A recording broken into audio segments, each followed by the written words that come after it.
Life is a ride. Life is a ride. Life is a ride. Life is a ride along. Welcome to the experience.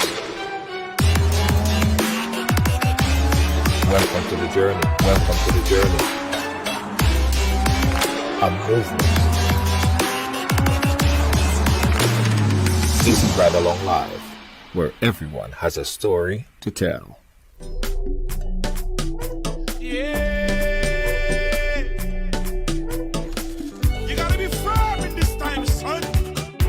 Hey, what's up? Welcome to Ride Along Live. Welcome to Monday on the Ride. Yeah, man. Monday that feels like a Sunday. It's quarantine Ride Along. We're inside. Yeah, we're inside. You know how it is. I'd rather tell all you again. We're going through a lot. But this program, this platform has been dedicated and is dedicated to empower. Yeah, man, to empower and uplift the community, to bring information, to get you, if you have a down spirit right now, this is to let your spirit feel up. Yeah, this is us. This is what we plan to do. This is what we're trying to do, and I hope we have been doing a good job in doing that. Welcome to Ride Along. Welcome to Monday on the Ride. Pick up yourself. Tall man, how you doing? Deanne Fraser, how you doing? Natifa Lewis. How you doing? Ian Baker. How you doing? Yvonne Peters. Ian Baker, I see you again. Guys, as you come in, share the program, share the thing, right? First of all, put the program on your page, because the program today, we're going to be talking with a very good friend of mine, right? And this man, I know him as a giant. He's a gentle giant, and probably one of the softest, gentlest giant that you would meet, right?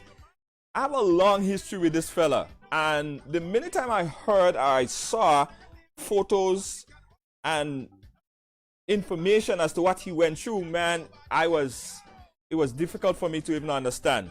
Today we're going to be speaking with a gentleman by the name of Andre in the Grenadian community. You guys know him, going and hang out by Andre place. You guys know him. He make one of the best oil down in the community. You guys know him. He's always there. He's always supporting everybody.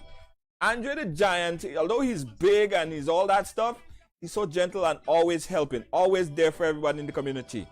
And today he's going to share his story, which is going to really touch people's heart, because he went through so much. Although he's been through so much already, he went through so much just recently with someone that already has a pre-existing condition and having to be hit with this reality of contracted coronavirus.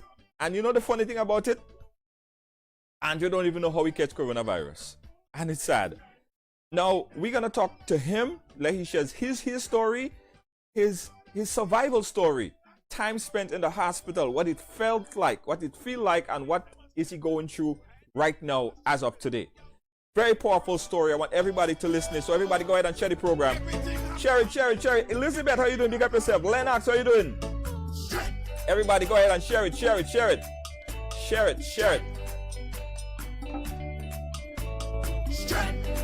Yeah. Go ahead and share it, guys.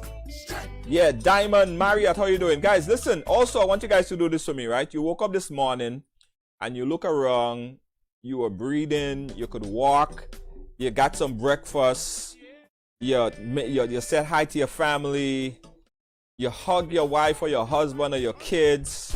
You are alive, and you have to be thankful for that, and don't ever take that for granted. I want you guys to remember that the air that the breath that you take right now, you just take an inhale and exhale, and we do it so unconsciously. But I want you guys to understand and never take that for granted. Never take that for granted. I'll tell you why. As of yesterday and the day before, thousands of people found out that they cannot even take an involuntary breath. Thousands of people are hooked up to ventilators. They can't even breathe. Hundreds and thousands more around the world are dying every single day.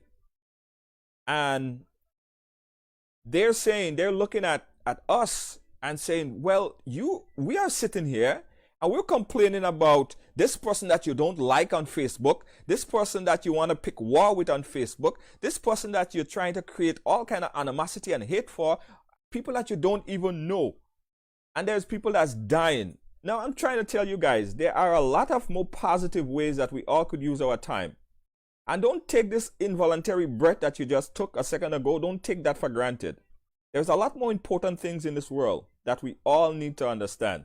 You guys should take that, understand that. Because my next guest, Andre, he's going to share this information here with us. First of all, my friend, Andre, welcome to the ride. Lord. Welcome to the ride, my friend. How are you doing today? Well, thanks for having me first of all. Hanging in there, taking it easy. I'm doing all right. Yeah. Not 100% yet, but I'm there fighting up with it, Yeah.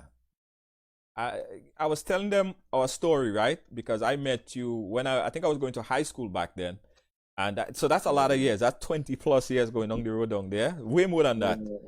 And you used to train the guy that used to train me, because I used to do bodybuilding, and you used to train the guy Dinosaur. You used to train Dino as a boxer. And I always look up to you and like, yo, Andre is like so big and he's strong and he's so powerful. And I was training, I want to be like Dino, I want to be like Andre. So you was someone that I looked up to from since back then. And growing up, growing up and seeing how you've been in the community and the things that you've been doing in the community, it was heartbreaking at one point a few years ago when I heard that you had a situation as it relates to your heart.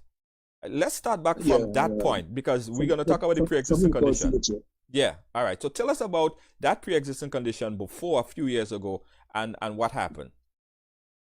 Well, Junior, it's the funniest thing, I diagnosed with 2006 with CHF. Uh-huh. It's funny because I don't know if you know, we used to play a lot of basketball. Right. I was basketball every Sunday playing basketball. Me and Jonesy and all the boys play basketball every Sunday. And that Sunday we play basketball from 9 in the morning till maybe about 4 or 5 o'clock in the evening. And after that, we used to come by me in my basement and hang out. I used to cook before I go to the gym. And then guys used to come by me and we used to hang out and, old talk. The guys used to play cards. We was there. And I left the basement and I went upstairs to get something. I can't remember what I went to get. I went upstairs and I sit on the bed, remembering that, and I felt this pain in my chest. I felt this pain in my chest, and it was kind of a severe pain, but we men already, we stubborn. I didn't pay it any mind. I stood there. But anyway, somebody finally stayed long upstairs and I didn't come back down. Yeah. And then somebody, I can't remember who just came upstairs, and I had a severe pain, and it was like my heart was jumping out of my chest, and from there, they called the ambulance and stuff, and lying on the bed, I heard one of the fire department guys whisper something to the next one. I told him having a mild heart attack. I was like, I heard that, but and they didn't put me on any stretcher or anything. I walked. I walked from upstairs to the ambulance till I reached outside, and they put me in a chair and they put me in the ambulance. And I'm from 2006 to now. I have a CHF. I have a defibrillator in my chest right now. People see me walking around the street, and a lot of people don't know who know, but I went to the CHF, and and that's it. have this heart problem. You know? Right. That year 2006, right? And having diagnosed and going through that process, how did that time change your life?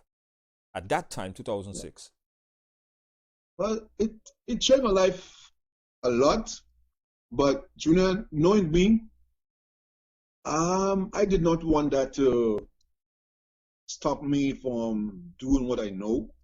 Right. Because when you have those conditions and you decide to sit down with it, it kills you faster. And I decide I'm not going to sit down with it because I have a heart condition. I'm not going to do it. I mean, people tell me, boy, take it easy, relax yourself.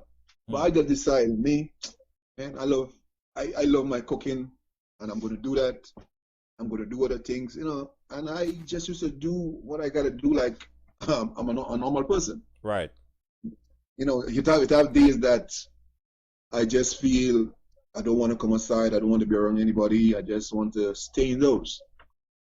When I get, days you have that feelings. Your body just not tell you, look, okay, today you have to rest yourself. Mm-hmm.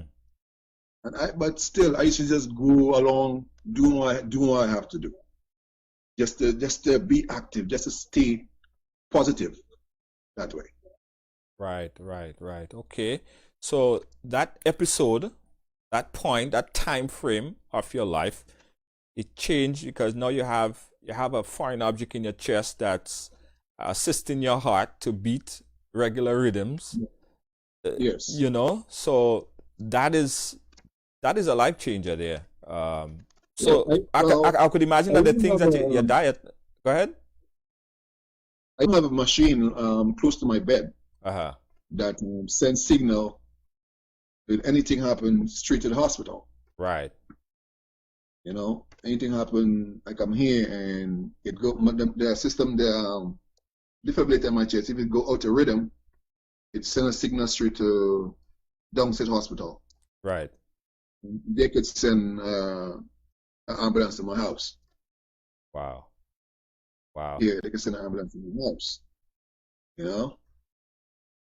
What? Yeah. So. And I remember speaking to you back then, because I'm trying to show people what you've been through then and how it's similar but very different to what happened now. You spoke about the things that you had to eat and how you had to change your diet. You have to now go back to like eating like a baby. How did that change that part, the way, the things that you eat and the way how you eat? Okay. With a heart condition, you cannot go and eat a lot of grease, a lot of salt. Greens, you cannot eat a lot of greens. With me, I do not eat greens. Uh-huh. Why? It's vitamin K. You eat greens, it's going to clog your blood. So right now, I'm on blood thinner. I see. My blood got to sit thin. I have to be very careful walking about or even in the kitchen while I'm cooking, getting cut. Because if I get cut, I'm going to be bleeding like a river running. Yes. My blood is thin. Yes. And there's nothing, I have to, for it to stop, I have to go to the hospital. Yes. So your diet is changed. You have to be very careful. Alcohol, salt, grease, as I said. Now and then you cheat and you eat a little. You can't go above and beyond and say, man, I'm going to eat a whole plate of fried chicken. Mm-hmm. No, you don't want to do that. Want to do that at all? You don't want to do that. No, you Right. don't want to do that. You don't want to go and eat a whole plate of salt. Right. You So let's. don't want to go and drink alcohol. Yeah. Let's fast forward a little bit, knowing your history and understanding what you've been through a few years ago. Let's fast forward a little bit. This coronavirus started to hit. We start hearing about it coming from China. People talking about it as if it's all the way over there and they ain't gonna get here. And by the time you get here, we go figure it out or whatever the case might be. Were you paying a lot of attention to coronavirus and thinking about preventative measures? And were you abreast as to what's happening? Well, to tell you the truth, yes, I was following it.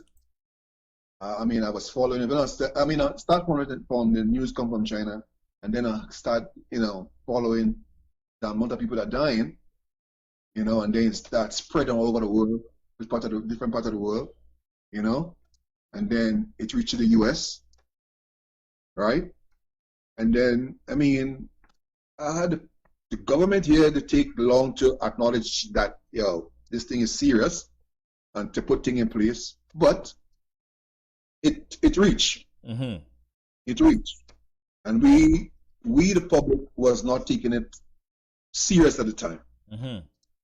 right? And to say how I get it, Mm-hmm. I don't know. Right. I don't know. I want to get into that. But here's what I want you to do for me, Andre. The light in the back of you is making your foreground look very, very dark. I don't know if you could relocate a little bit. That light right up there, it's making you look very, very dark, and you could hardly see your face. So if you could turn away from it a little bit, slightly, it's going to make the frame even better, and folks will be able to see you even better. While you do that, let me just talk to the people right here. Guys, you're watching Right Along, and we're chatting here with Andre, all right? Andre is a friend of the Grenade. Better leave it on, Andre. Better leave it on. Just don't face it. Yeah, better leave it on. Just don't let that be in your background. Just move a little bit over to the right. Perfect. That's much better. Yeah, that would work out much better. Right. That's 100 times better. 100 times better.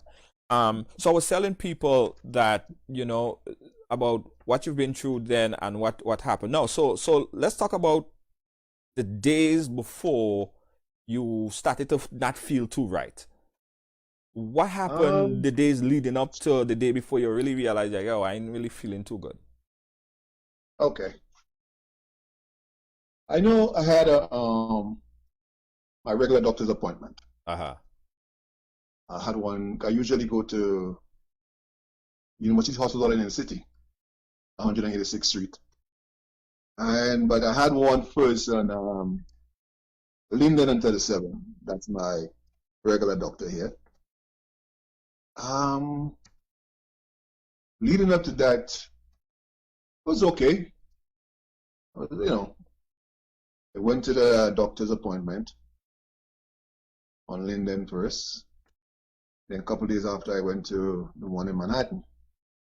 After that, I start getting the shortness of breath. But I was still thinking it was my regular, heart problem that have me shortness of breath. Because usually when that it come along and goes. Right. So I thought it was that, But I realized it wasn't. I had a cough. It was a funny cough. Mm-hmm. And then What's a funny cough? Like explain the difference between that cough. That cough was coming from way down, and when you cough, it hurts. Ah. When you cough, it hurts. But nothing coming up. There's nothing coming up. A dry old cough. Right, it's a dry cough. It's a dry cough, nothing coming up. But then the night, that was the Monday night. Uh-huh. I was lying in the bed and I get a shiver. I get a feeling cold. Mm-hmm. Then I realized, I have fever. And that fever was like extra hot. Mm-hmm. Extra hot. So I was like, something not right, I get up and I boil some ginger, some lemongrass, some kojo root, and some spice, and drink it and go back to bed. But the Tuesday morning I got up and I walk a couple distance from here to there, and I'm very tired. I'm tired. Wow. So I have a regiment. Into my not feeling good, to know how I feel, I walk up my step, and I realized I walking on the step, and I reached the first two treaders, and I can't go. I'm tired. I'm real tired. Mm-hmm. So I continue going up. I said, something is not right. So then I come back down and I call my doctor, and I tell him, look, how I feeling. said, do whatever you're doing, call the ambulance right away. Uh-huh. You call the ambulance right away. So let's leave whatever you're doing and call the ambulance. I know you take my wife to go upstairs, so I get dressed, everything, and I went upstairs on my hand, matter of fact, and I reached upstairs on the porch. I called them. They came, and I told the guys how I was feeling and stuff. I was sitting on the step, matter of fact, when they came, and getting up off the step to go to them. It was a task for me. I was tired. Wow. I was tired. So they rushed me into the ambulance. What happened? The ambulance that came first, it didn't have the heart machine in it, so that's the call the next one. Right. So when it came, the transfer from one to the next, and hooked me to the machine, and they left with me. Let me ask you a question before you go any further from there. Did the ambulance, the EMS, take precaution and treated you as a potential COVID? Yes. Okay. They put a mask on me. Okay. They put a mask on me, and I give them my information and stuff by the ambulance, and we left. Okay. Went to Kingston, and I know because I told them I usually go to downstate, but they said no. The city, you have to go to Kings County. So they took me there. Okay. Bring me into the emergency room right away. And they hooked me up to IV, whatever it is. But they didn't take the tests yet to see if I have COVID. They didn't take it. I stayed for a while before they did that. They do blood work, X-ray, everything before they do the test. About 7:30, 8 o'clock at night, they came and they did the test. Pushed the swab into my nose, and they left. Knowing about 3 in the morning, 3, 4 in the morning, they came back, wake me up, a little dozing off. And they told me that, Mr. Stewart, you have the virus. I just smiled. I just smiled. Yeah, I just smiled. That's all I could do. I turned away, tears coming to my eye. I was like, wow. I made a couple calls after. I stood there at the night till the morning, and they hooked me up with small oxygen and stuff to help me breathe. And then during the day, they brought me upstairs to a room. They brought me upstairs to their room by myself. But matter of fact, before they took me upstairs, I witnessed something there. That next to me had a gentleman lying next to me, and I could hear him breathing. And next minute I look over and I see he's fighting with his the oxygen mask in his face. He pulled the whole thing out. He pulled it out. I mean, he actually took it out of his face. And by the time the nurses and him to get there, the man was gone. I mean,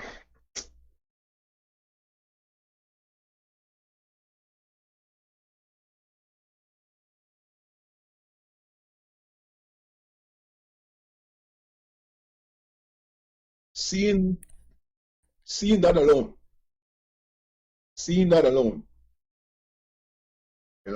it hit me so hard. It hit me so hard. I was like, wow. That's the way I'm going.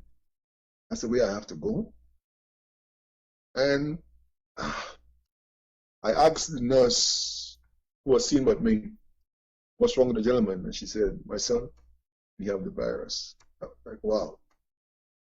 And right next to me, the man just went, just died. So, that was on my mind during the night. So they took me upstairs, and hooked me up and stuff. And they put me on the machine, and that was a disaster. I'm afraid to say it. It was a disaster because Wednesday, Thursday morning, they put me on it. Put me on it the Thursday, and the Thursday night, I'm lying in the bed, and this cold air on my chest, it wasn't going anywhere. And I was fighting to breathe. God. I was fighting to breathe. I couldn't breathe. I could not breathe. So hold on, Andre. So hold on. So from that day, right, where we at right now at the hospital, hooked up to the ventilator, to day one when you first started to get initial symptoms, how many days have that been thus far? That was I went in a Tuesday, Wednesday, Thursday. Yeah. That was, This thing don't take long to do its work. Believe me, it don't take long to do its work. I don't know what it is, but it will not take long to do its work. It worked very fast. You know? So from the Tuesday to the Thursday, it was working on me already. Oh. It was working on me already. You know? So the Thursday night, I took it off. I pulled it off. I took it off. I took it off and I actually sit in bed. You took the ventilator the thing off you? Yeah, off my face. Yeah, I took it off. I actually took it off. I took it off and I sit on the bed, Junior, gasping for breath. So isn't that supposed to help you breathe if you need 50%? That what it said. It's supposed to help you, Junior. It's supposed to help you. That's what it's saying. But to me, that's what's killing people. Because remember, let me tell you this. The virus needs cold air to survive. And that cold ventilator to your chest, right? Yes, I see someone giving you a call. Guys, in the meantime, Andre fixed the I see someone is trying to call you. Before you say anything else, guys, I want you guys to share this program right now. Because as I said from the beginning, this is Andre's testimony, his survival story. And I know it's going to help a lot of people. A lot of people going through this. And a couple of things that he did, some of his regiment, it possibly could even save you, quite possibly. So I want you guys to share it to a friend because it's important information. So go ahead, Andre. Yeah.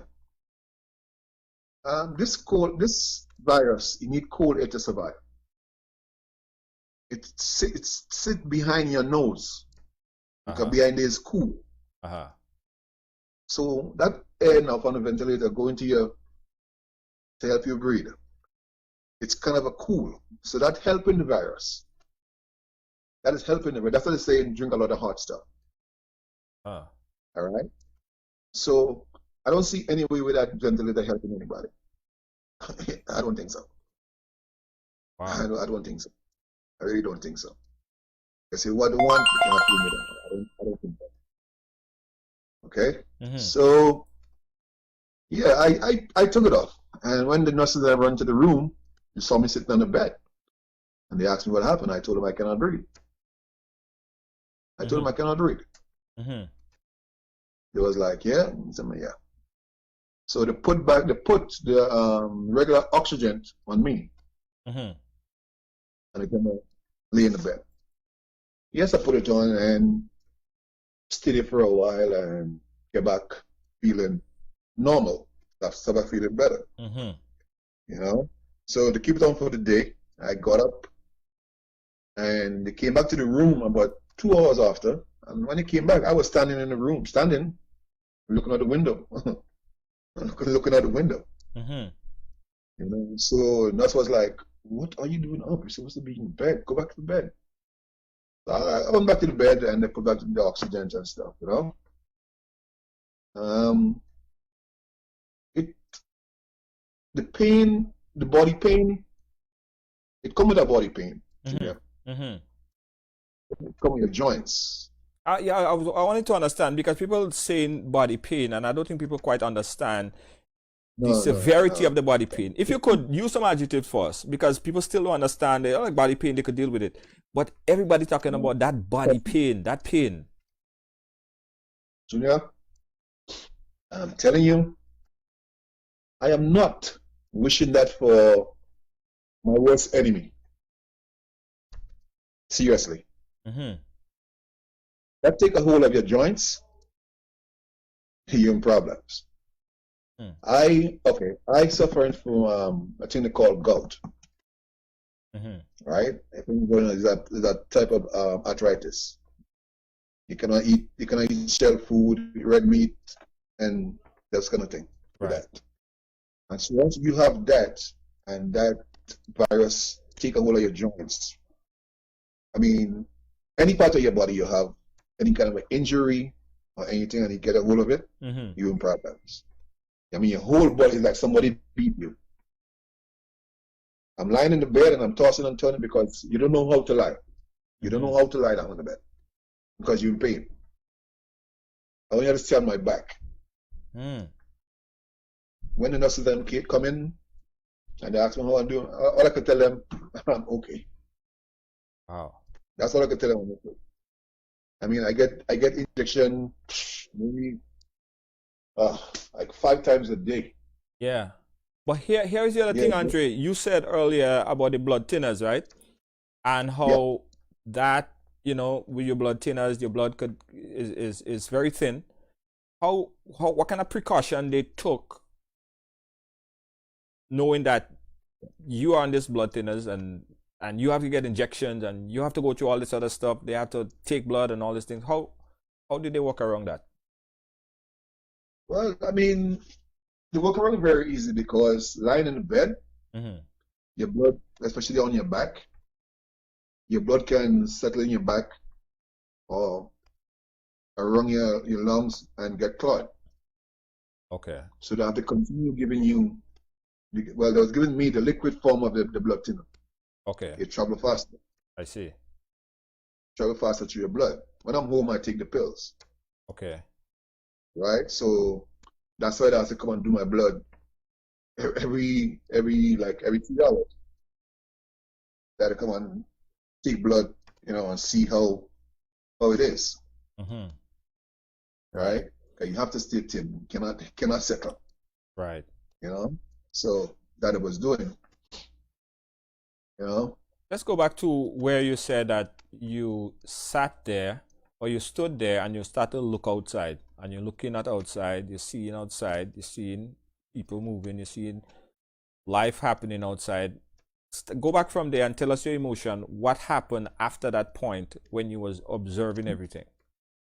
You know, this virus is um, it make you think Uh-huh. stuff you never think in your life before. Huh. And I had I had some thoughts in my head. Uh-huh. Seriously, I had some thoughts in my head, and I don't know. I tell myself, yo, man, I'm stronger than that. I'm stronger than that. That's not me. That's not the way to go. What I thoughts? was What looking in the thoughts? window. What thoughts? I was looking out the window Uh-huh. to jump out the window. Oh my God. It was frightening. It was tough. It make you think stuff, right? It make you think differently. Okay? I mean, it hurts. It hurts. I'm trying here now. All the shit tears. But thinking about it, I mean, I think about my my kids, family, You know, I said, no, that's not the way, Jerry. That's not the way. That's not the way. That's not me. No, you know.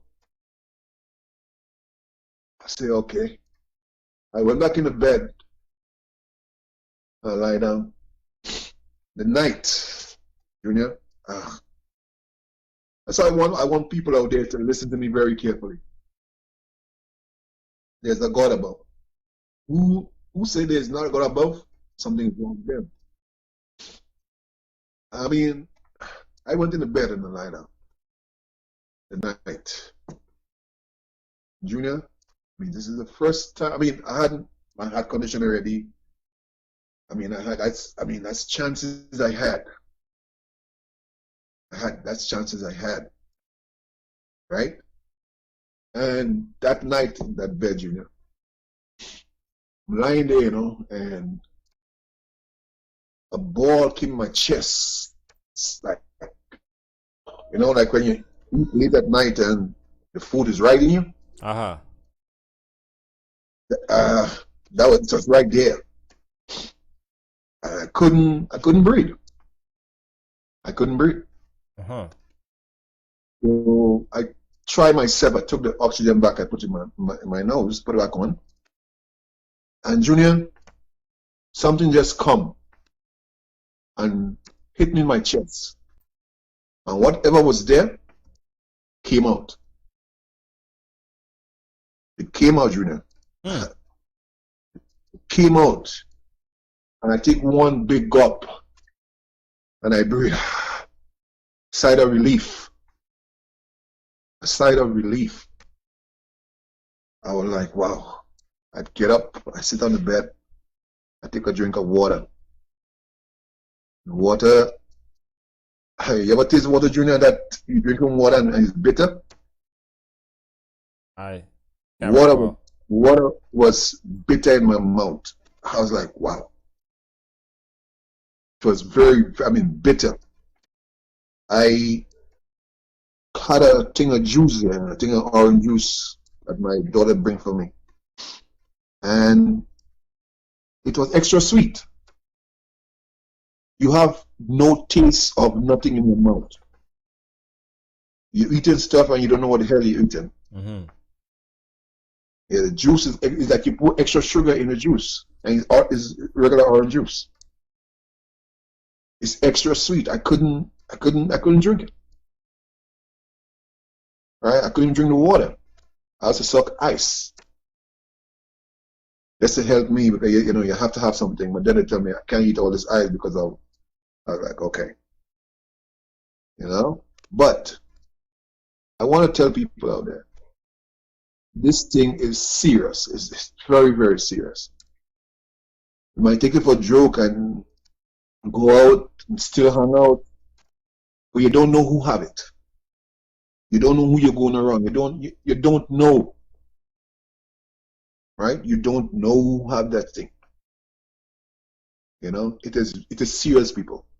It's very, very serious. You know, so I wanted that my friends who know me, I mean, please take that advice from me. Mm-hmm. That coronavirus is very serious. You might think it's a joke, but until it hit close to home, or somebody close to you that you know, when you go up tomorrow, you hear Mr. So and so die, Mr. So and so die, then you will understand. Or if it hits one of your family, it's not a joke. Yeah, you know. I mean, right now, I'm home. I'm home under my quarantine, Mm-hmm. but I am not out of the woods as yet. I still have to go back and do a test. And yet still, after that, they can't tell you if after, you know, you're fully cured, or if you can get a relapse. They say you can get a relapse on it. You can catch it again. And catching it again, they say it's worse. So you don't know. You really don't know. Yeah. You said something there, right, Andre? I just want to revisit that period, that time, right? When you said that thing hit you in your chest and something just felt like it came out, right? Um, I'm very interested to understand that feeling. Was it like a release? Was it like, It was, what was it like?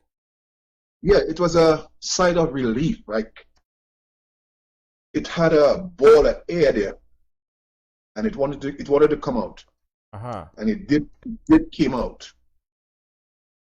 It did came out, and why I say it came out because when it came out after, I made a big cough, Uh-huh.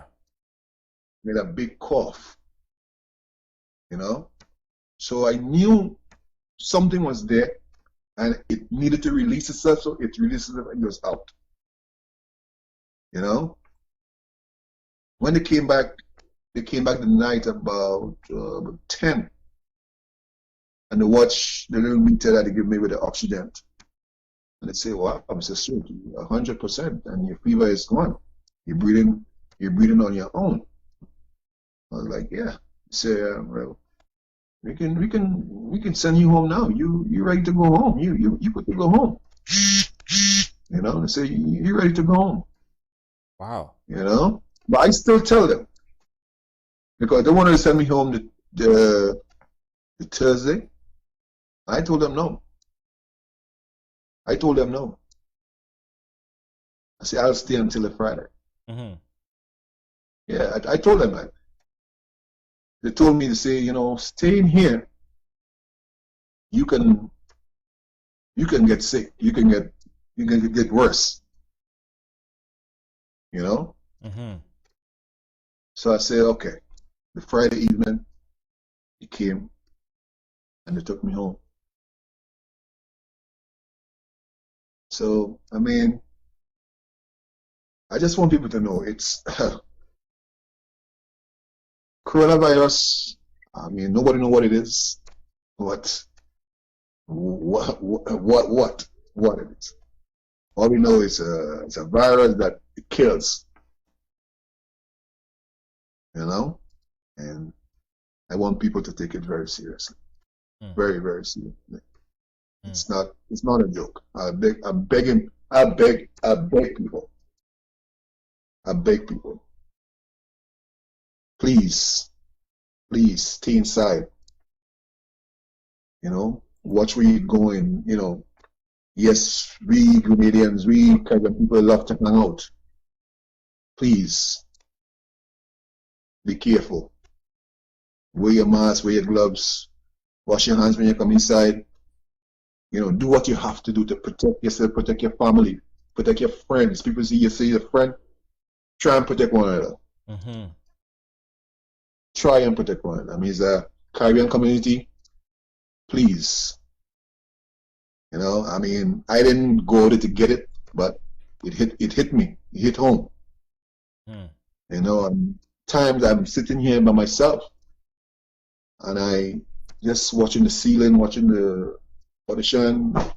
I get to a point now I don't even watch TV no more. Mm-hmm. It gets you frustrated because every time you see the numbers, I mean, in the space of 2 days, I got phone calls. A roach, all right. Mm-hmm. I have some other good friends of mine that pass, and every day is a phone call of that person passed on the virus. So people, please be careful. Mm-hmm. Be careful, please. And when I heard the news, just like when I heard the news about my friend, she's watching right now. Wendy Ann, she's a nurse. She was on the program, and she went through the process. And she was telling me, I try to call Wendy like once, twice, 3 times a day to find out how she's doing. I was very concerned about her, and I know she told me that she was going into the hospital, and then she told me another story which was similar to your story, where she said that she's in the hospital and there was a lady laying next to her, and the virus literally like sent the lady crazy, like she went mad. She jumped on her bed and she just like she became mental. I told you, you make you do stuff that you never think about. It makes you do stuff, Junior, that you never think about. Hmm. All right. So I mean, it is dangerous. You know. Yeah. I mean, some people go in to the hospital and come back out in a body bag. Some people come back out walking out or come back out in an ambulance, whichever. You know. But it is what it is. You have to. Oh, I mean, we have to be careful. Yeah. That's all I can say about it. I mean, I'm here, and I said I'm not out of the woods as yet, but I'm doing my regiment. I boiling my stuff.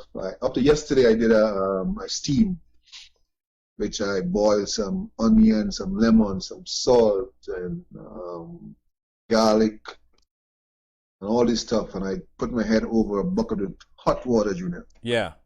and inhale it. And inhale that for like maybe for about 20 minutes. Sweating, my friends, I was sweating. Mm-hmm. You know, when I done, I do a lungs, exercise. 6 deep breath and cough. You know, that help open up your lungs. You know, so you do those things. Stay away from, give advice. Stay away from cold stuff. Mm-hmm. Stay away from cold stuff. Stay away from milk. A lot of hot stuff. Soup, porridge, tea. You know, Mm-hmm. that's what you have to use. And a lot of home remedy. Whatever you know, do it. I mean, there's a lot of stuff people talking about doing out there. I mean, just do what you know. I do what I know. Do my lemon and garlic and honey and all my bush kojo root. You know, Mm-hmm. just do your regiment and stay inside and Can we a big little us? garlic and lime and honey wouldn't hurt. Might taste bad, but it helps the lungs take vitamin C, D, and it helps build your immune system. Just do what you gotta do. Yeah. Yeah. Do what you gotta do. Guys, again, we're chatting here with Andre. And so much people. I wish I could get more people on to share their stories of survival. And you have a very, very powerful story of survival. It just wasn't your time. It just wasn't your time, Andre. You was given a second chance. And to know Well, that a lot of people might Jimmy, say, uh-huh. let me tell you this. I would say this is my second chance. Mm-hmm. I would say this is about my fourth chance with my heart condition. Right. Because I reached a point one time, and I say, well, Hi. okay. Right along? Oh, yeah, hold on. Caller, the line just came on. Sorry. Caller, yes, you're live. You wanted to say something to Andre? Yes. Go right ahead. Junior. Go right ahead. Hi, Hi, good evening. this is Connie Hey, Connie, how you doing? in Dia. Yeah, I know. I picked your voice already. And we hope you get well soon. God is my guidance, and I mean, I'm in His hands, and I'm taking it day by day, praying, and with all of your praise, I should do good. I should do good. And I want to say All right. thanks to everybody who out there that have my back. Praise, lesson, but very, very.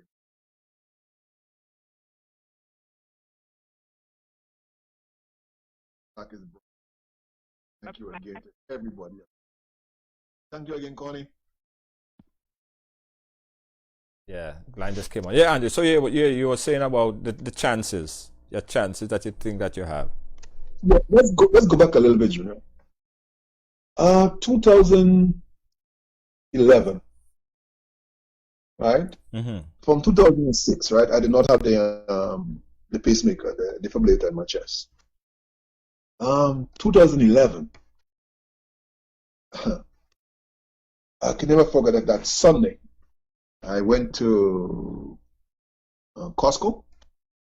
I was not feeling well at all. I was not feeling well at all. My girlfriend told me, let's go to Costco with her. That's the one down the back of Fort Happy over there.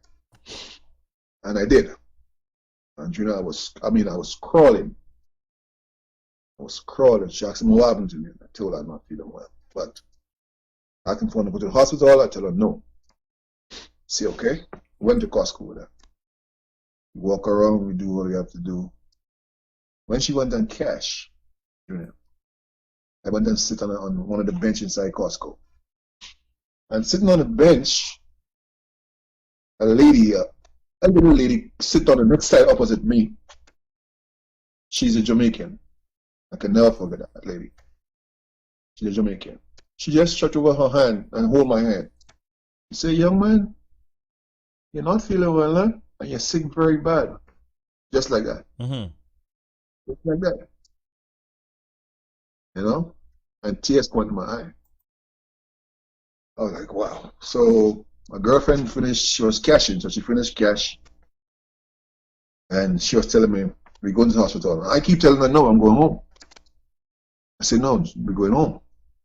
And she drove straight to Downstate Hospital. Mm-hmm. She drove straight to Downstate Hospital. When I get there, they was waiting for me outside with a wheelchair. Drove me right into the emergency room. That was a Sunday. Bring me right into the emergency room and kept me there. They hooked me up and stuff. It was like X-ray, whatever they do and everything. Stayed there Monday and Tuesday. The Tuesday they came and they told me, man, your heartbeat percent is 10%. 10% heartbeat. Mm-hmm. They said, didn't know how I do it. They say with somebody else is dead. When I told my girlfriend, she was like, what? 10% heartbeat. And I mean, I was walking around.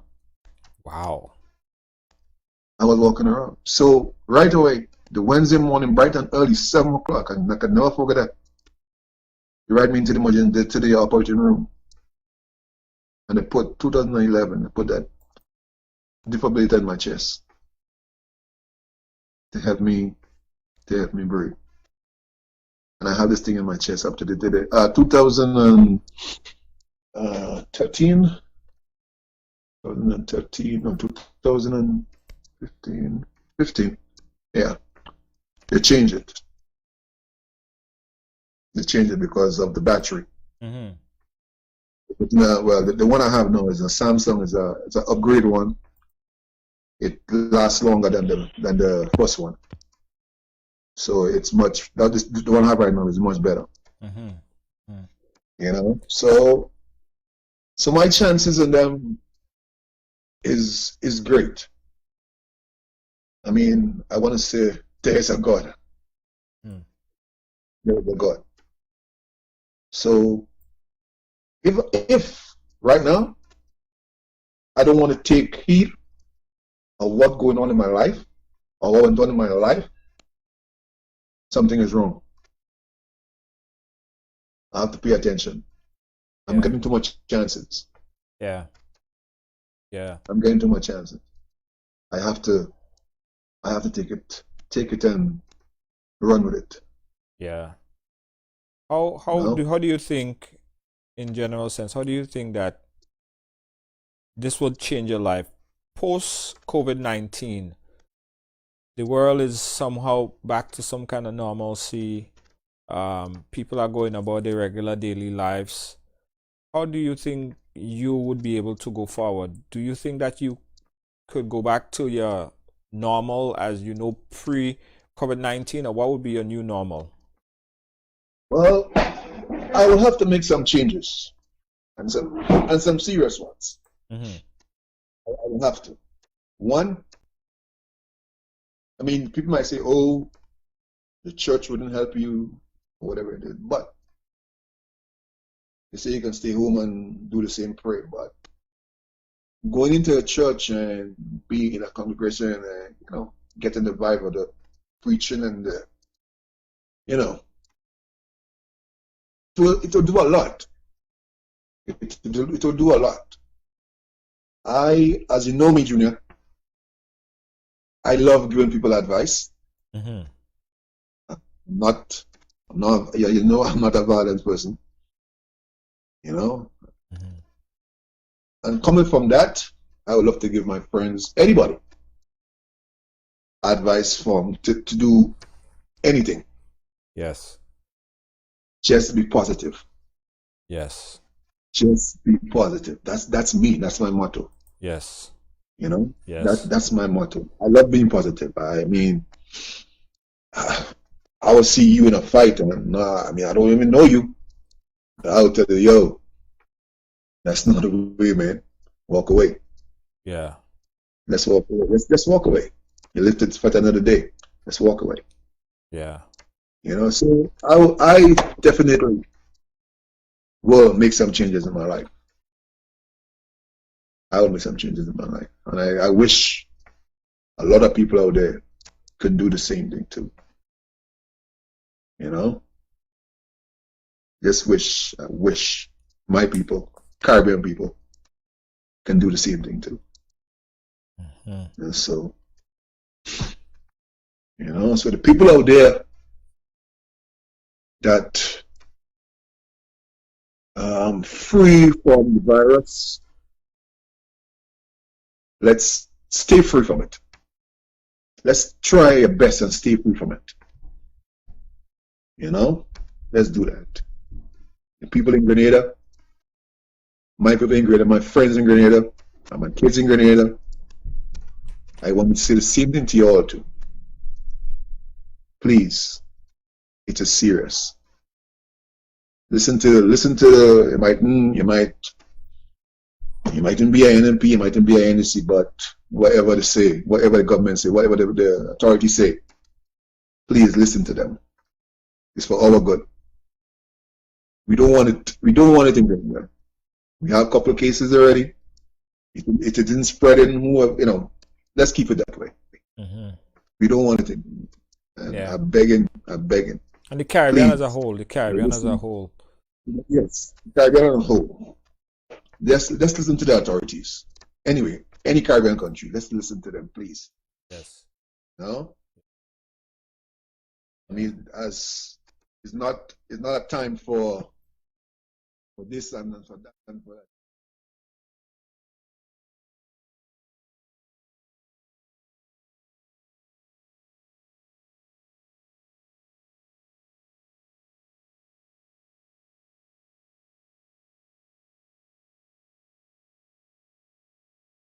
It's gonna be fun.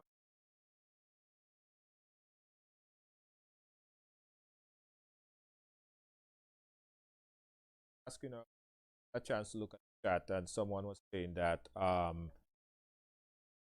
did you know how you got it? And you said earlier that you wasn't sure. You wasn't sure at all. Let's say it again. You do not know who have the virus.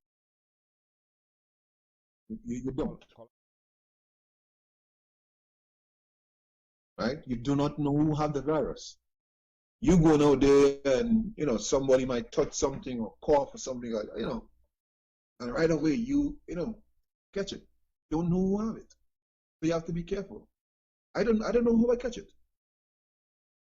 I don't know if it's in my doctor office or if it's on the train on my way to Manhattan or if he's in the hospital all of that, I don't know. I can't see, I can't point, I sit a couple times and I try to draw a sketch out. Okay, I went here, went there, and that's, you don't know. Don't know. So people, you have to be careful. And you have to act You have like to be careful. it's everywhere. We have a call on the next line really quickly. You'll be able to. She won't be able to hear you. Caller, go ahead. Hi, Junior. How are you? I'm good. I'm good. Oh, well, you can't hear me, but I just want to give God praise for that gentleman and also for Wendy Ann. It's good to see when a man could acknowledge that the presence of God came in sick times of their life. And I can relate to Andre because I was on a ventilator when I was sick in 2008.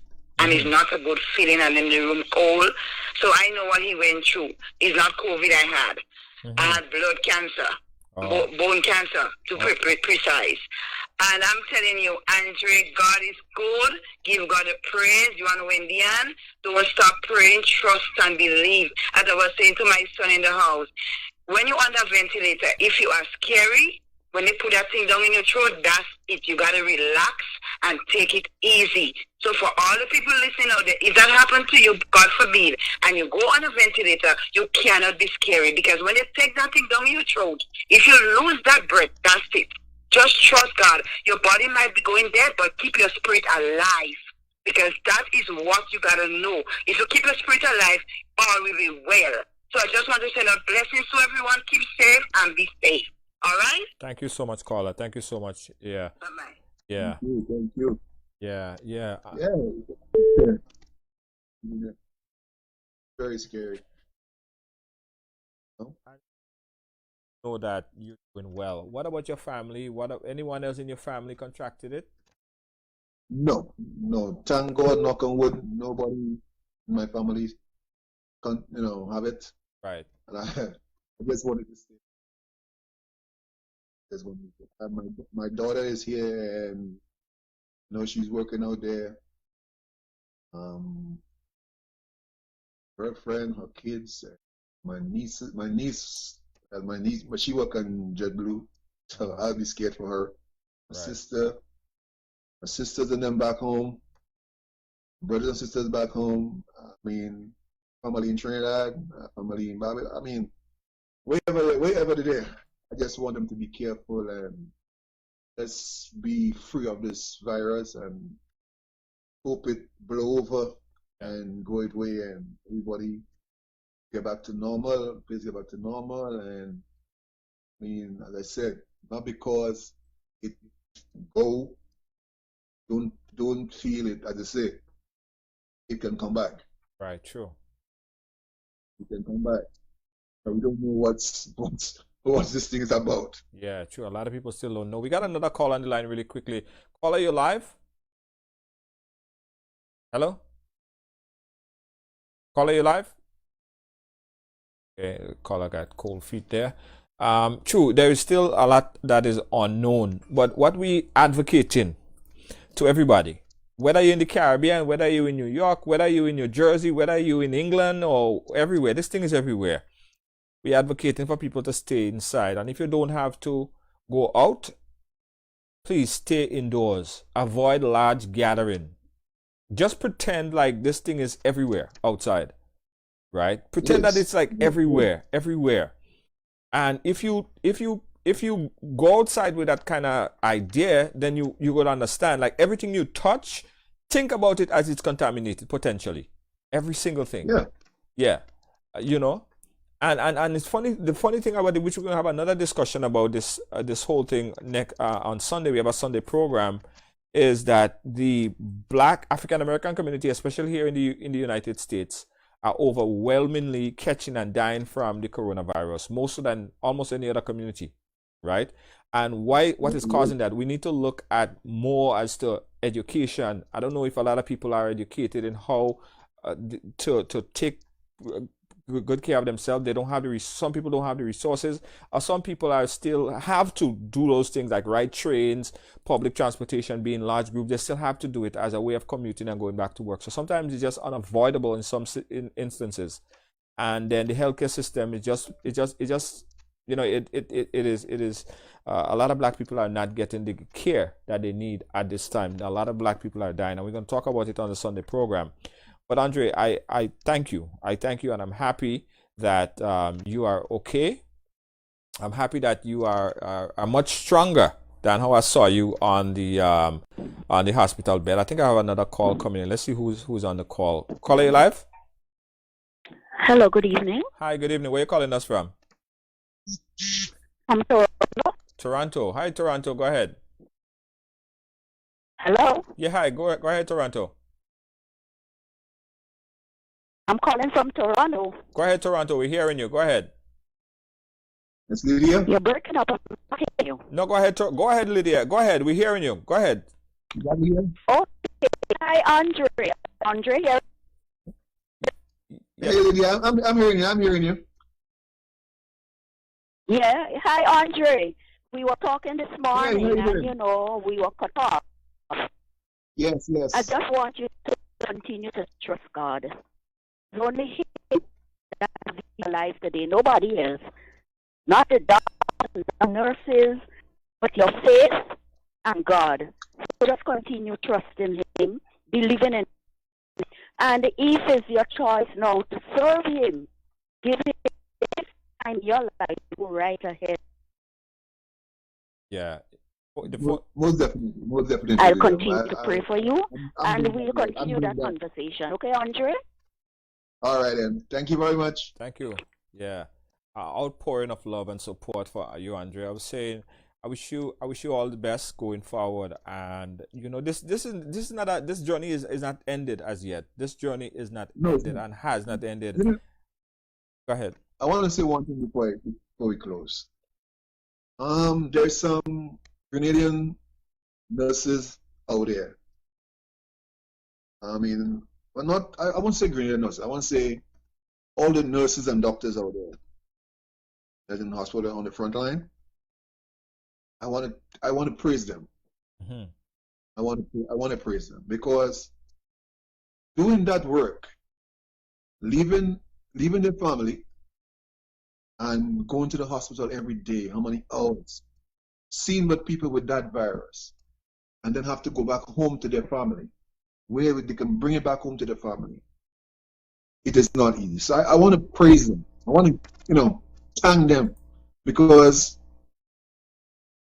when I was in hospital, there's this lady, she's from Trinidad, and this lady is a godsend. She's so nice. Mm-hmm. Hello? Hold on, caller. Hold on one second, caller. Hi, Junior. Hold on, caller. Hold on one second. Yeah, go ahead, Andre. Yeah, this lady is so nice. She came in, her mask on, her gloves on, and everything. And this lady, before she leave the room, she makes sure I have everything that I need. Wow. I have my water, I have my juice, I have whatever. You want this, you have towels, you have wet naps. Name it. Mm-hmm. And she come and she would hold my hand and she would say a prayer. Every time she come in that room, she would say a prayer. Even though it's one verse, Yeah. she's gonna say it. Yes. She's gonna say it. She's gonna rest her hand on my head. She's gonna hold my hand. She's gonna hold my foot. Mm-hmm. And say a prayer. Every time. And she'll come in the room maybe 6-7 times. Wow. Just to, she passing. Yeah. Oh, I'm just passing this thing. So I want to say to them nurses out there, I have a good friend. Everybody know Philippa? Yes. Philippa, sure. I know you out there, you're doing your best. I want you to be careful. I want you to be very careful. I know you had to come to your son. So I just want to say thank you to the nurses and doctors out there. Yeah, absolutely. Caller, you live? Where are you calling us from? Hello? Yeah, hi, caller. Go ahead, caller. You're live. Where are you calling us from? Yes, hi. Brooklyn. Okay, go ahead, Brooklyn. I'm getting the feedback. You hearing me good? I'm hearing you. Go ahead. Let us to give the praise and the glory. You know, I'm thankful for what God has done for you. Testimony. And I don't know if you're not serving God or you don't know God, give God your heart. You know, pray, see God's face, and I will answer. Yes. Trust God with all your heart. Still healing. You know, I you went through, but it was a very gruesome situation. But you have a purpose in life. God gives you chances. Use that chances wisely, brother. Yeah. And I will lift you up in prayer. On my knees around 8 o'clock, I will definitely have you in prayer. And I ask God that He will touch you and heal you or whatever it is to destroy roots and Yes. Thank you, caller. I know Yes, we're having a thank you little very bit. much. but Thank you trust very in much. God. Take everything to God and pray. And I want to inform all the people, follow all the necessary protocols. You know, it benefits them. You know, do what you're supposed to do. The Bible says, my people are going to perish because of lack of wisdom. And we get in the knowledge, we have to use the knowledge. Yeah. Thank you very much. Thank you so I'll much, keep you caller. up in prayer, brother. Thank you so much. Thank you Thank so you much. very much. Thank you. An outpouring of You know, love. Go ahead.